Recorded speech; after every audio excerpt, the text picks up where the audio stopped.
Praise the Lord. கர்த்தர் நல்லவர், அவர் கிருபை என்றும் உள்ளது. இந்த நாளில் கூட ஒரு வார்த்தையை வாசிப்போம்.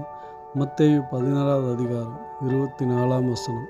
அப்பொழுது இயேசு தம்முடைய சீசர்களை நோக்கி, ஒருவன் என்னை பின்பற்ற வர விரும்பினால் அவன் தன்னைத்தான் வெறுத்து தன் சிலுவையை எடுத்துக்கொண்டு என்னை பின்பற்ற கடவன். தேவன் இந்த இடத்தில் சொல்லுகிறார், சிலுவையை சுமக்க வேண்டும் என்று. சிலுவையில் இந்த 3 காரியங்கள் நிலைத்திருக்கும்.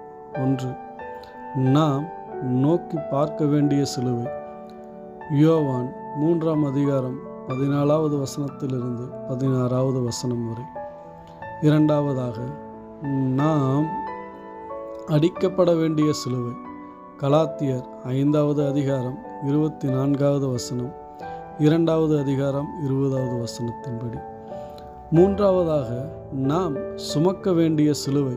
மத்தேயு 16:24 ஏன் நாம் சிலுவை பார்க்க வேண்டும்?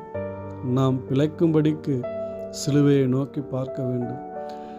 ஏன் நாம் சிலுவையில் அடிக்கப்பட வேண்டும்? அவரோடு கூட ஆளுகை செய்யும்படிக்கு. ஏன் நாம் சிலுவையை சுமக்க வேண்டும்? சிலுவை சுமப்பது என்றால் என்ன? சிலுவை சுமப்பது என்பது அந்த இடத்துல சொல்லுவது என்ன காரியத்தை குறித்து சொல்லுகிறார் என்றால், தேவ சித்தம் செய்யும் வாழ்க்கையை குறிக்கிறது. ஆமேன், ஹல்லேலூயா. தேவனுடைய சித்தத்தை செய்வோம். பெரிய காரியங்களை கர்த்தர் செய்வாராக. ஆமேன்.